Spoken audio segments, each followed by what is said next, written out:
Bonjour, donc présentation de Flowcode 8. Donc là, je l'ai déjà lancé pour qu'il soit assez rapide. Donc on fait nouveau projet, donc Embedded. Donc là, on va travailler avec un 18F452. Donc on peut sélectionner dans la liste ici là, ce que vous avez besoin. Voilà, 18F452. Ça, c'est le microcontrôleur. Donc c'était un PIC 18F452 de chez Microchip. Alors pour avoir déjà une apparence claire, donc vous allez dans style et vous mettez lumière, hein, autrement si c'est foncé, bah, ça va être comme ça là, donc c'est pas très lisible, donc là on va mettre pour que ce soit bien lisible lumière. Et puis si vous voulez passer en mode français, option globale, vous allez dans application et là vous remplacez la langue, vous mettez en français, puis il faut redémarrer pour être en français.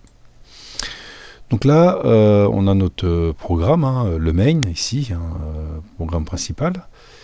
Donc là, on va aller dans les options pour garder les bits de configuration. Donc là, c'est la vitesse d'horloge. Nous, on est à 8 mégas. Donc soit vous le tapez là, soit vous n'avez pas la liste et vous tapez 8 et 6 0. 1, 2, 3, 1, 2, 3. Donc là, on est à 8 mégas. Description du projet, bah, vous pouvez détailler, choisir la cible. Vous pouvez remodifier le PIC si vous avez fait une erreur. Hein, vous pouvez y revenir là. Et puis configurer, c'est les bits de configuration. Donc là, nous, on va utiliser un oscillateur high speed, on a 8 mégas. Et puis on va valider donc les bits de config. On peut décaler comme ça pour bien voir. Hop, avec glisser. Donc là, donc on va tout mettre disable, hein, tout simplement. Le watchdog surtout disable. Bon, après les bits de config, hein, vous pouvez aller regarder ce que ça donne dans la datasheet. Hein. Déjà souvent on peut dans un premier temps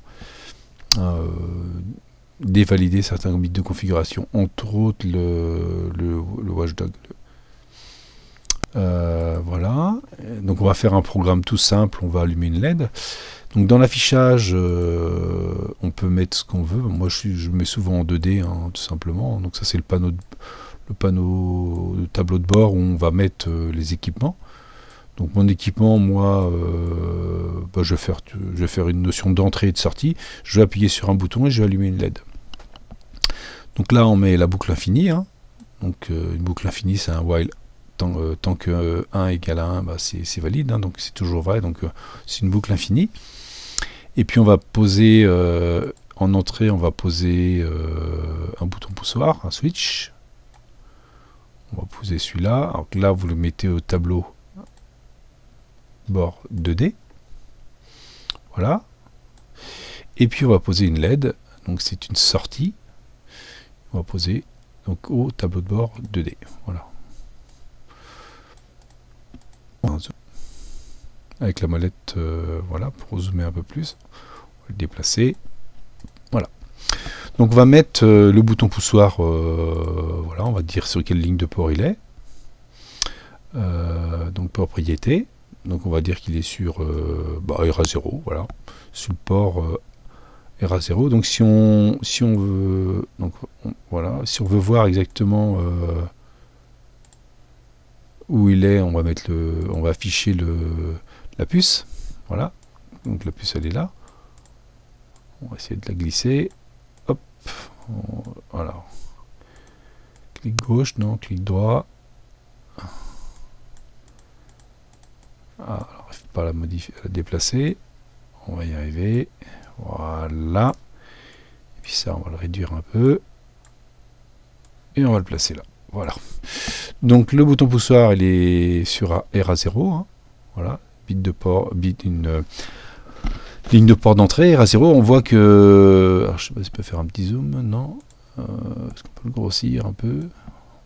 Un petit peu. Voilà.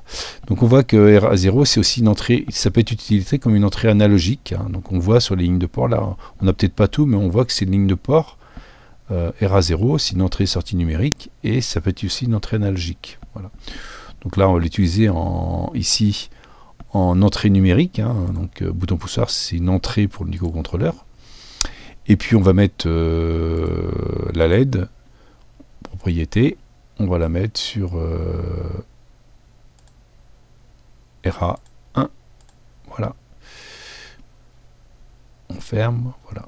On décale un peu pour bien voir. Voilà. Alors, quand on a posé des éléments comme ça, on va le grossir un peu avec la molette, voilà, quand on a posé des éléments, ce qu'il faut savoir, c'est qu'on a ici, hein, vous avez les lignes de port, on a ici de présenter, ici, voilà, la LED, on peut l'allumer, et les turn on l'allumer, turn off l'éteindre, et puis on peut lire aussi l'état par les macros du bouton poussoir. Ou alors, on va faire de deux manières, ou alors on fait carrément, comme le bouton poussoir c'est une entrée, on peut lire, on peut utiliser input pour le bouton poussoir et output pour la LED. Donc par exemple, on va faire la LED, on la pose, donc clic gauche, clic relâché. Donc par exemple là, on va allumer la LED. Double clic, turn on, voilà. Alors on va décaler un peu ça. Tableau de bord, voilà. Donc ça veut dire que quand je vais faire play, normalement, la LED, elle doit s'allumer. Donc je fais play, et la LED s'allume. Voilà. Donc là j'ai la vitesse de simulation, ça va être plus ou moins lente. Là je peux faire aussi débugger F8, pas à pas c'est F8, pas à pas détaillé. Hein. Donc là je peux arrêter aussi ici. Là je l'allume, je l'arrête. Bon. Donc là je l'allume. Donc bien sûr, elle reste allumée en fin de simulation. Si je veux qu'elle s'éteigne, donc je vais la faire clignoter par exemple, on va mettre un délai. Hop. 500 millisecondes. Alors toujours mettre des valeurs entières dans les temporisations. Hein. Et puis je vais l'éteindre. CTRL-C, CTRL-V. Hein. Voilà, on va faire aussi ça. Hein. Donc là, si je fais la simulation, ma LED elle s'allume. Et elle s'éteint. Voilà. Première possibilité, donc j'utilise les routines. Deuxième possibilité, je vais piloter directement les lignes de port. Donc je vais faire un output. Port double clic. Donc port A bit unique 0. C'est le port A0. Là j'allume ma LED. CTRL-C, CTRL-V. Et là, je l'éteins. 0. Play, donc, et ma LED.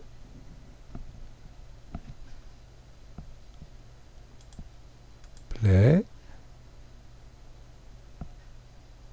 Et fuite. Alors, stop.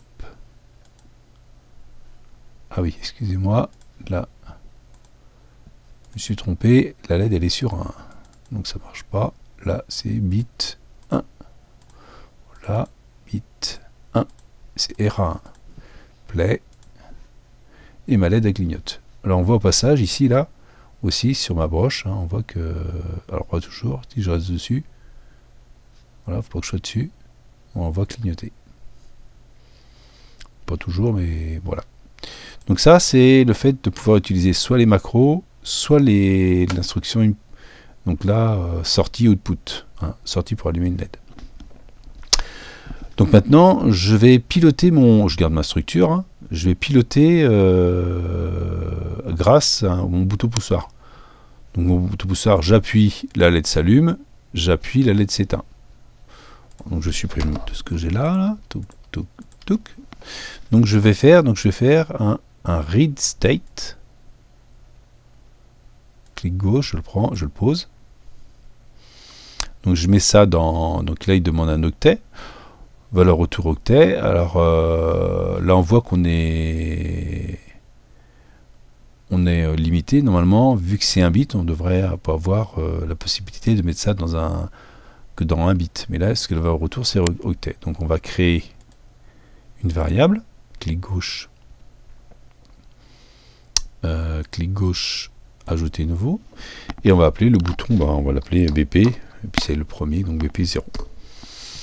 Donc là, il veut un octet, donc on définit un octet. Là, je vous montrerai tout à l'heure comment on fait pour avoir qu'un booléen. Voilà. Double clic, OK. Donc là, je lis ERA0. Hein, donc là, je lis ERA0. Puis je vais tester. Je fais un test. Double clic. Si je vais chercher ma variable. Si BP0 égale à 1, je vais allumer ma LED. Donc je fais, on va passer avec turn on, voilà. Sinon, turn off. Voilà. Donc je fais un play. On va décaler un peu ça. Voilà. J'appuie sur le bouton et s'allume. Je relâche et s'éteint. Voilà. Autre manière de faire. Donc on fait un stop. Au lieu de faire ça, voilà, je supprime ça. Je peux lire mon entrée. Alors vous allez voir que c'est plus simple aussi par là. Là, je vais lire une entrée. Donc dans ma boucle, je lis. Je veux lire uniquement le bit ERA0 et je stocke ça dans ma variable. Donc là, je vais l'appeler, je vais l'éditer et je vais la mettre qu'elle est booléenne parce que c'est qu'un bit, soit c'est allumé, soit c'est éteint. Alors, vous voyez que là, j'ai déjà réduit ma variable par 8 hein, en faisant comme ça. BP0, donc je lis dans BP, donc il y a un 0 en trop, BP0, ok. Et ERA0 dans BP0, qui est défini comme un bit. Et puis là, je fais un output pour ma LED. Donc ma LED, elle est sur ERA 1, et je l'allume. Je la mets à 1. Voilà, CTRL-C, CTRL-V. Autrement, je la mets à 0. Et à ce moment-là, je l'éteins. Je fais un play, j'appuie, ça s'allume, je relâche, ça s'éteint. Voilà. Vous pouvez mettre aussi des annotations. Hein. Donc entrée, vous pouvez marquer ici commentaire, double-clic, vous mettez BP, il s'appelle BP0, voilà. Et puis là, vous pouvez mettre un commentaire ici, donc ben, il est là, voilà, ici, double-clic, clic gauche, allumer LED. ERA1, voilà.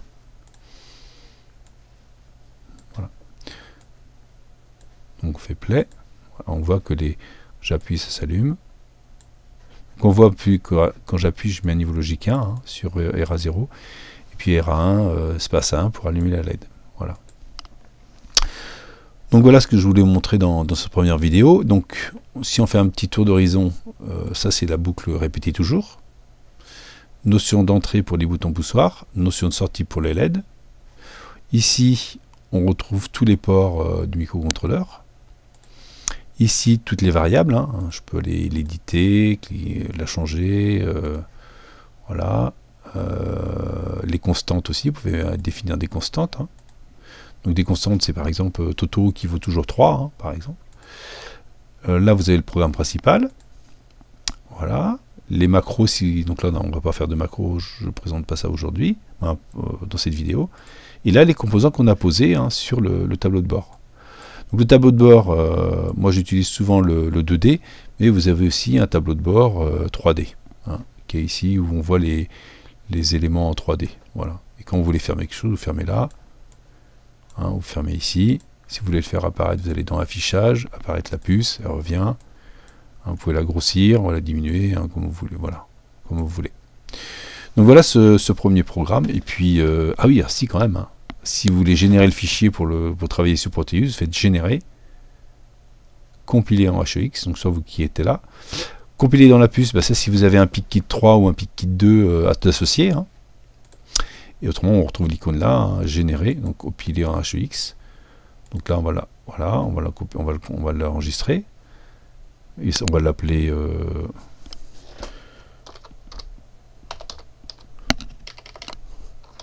bon.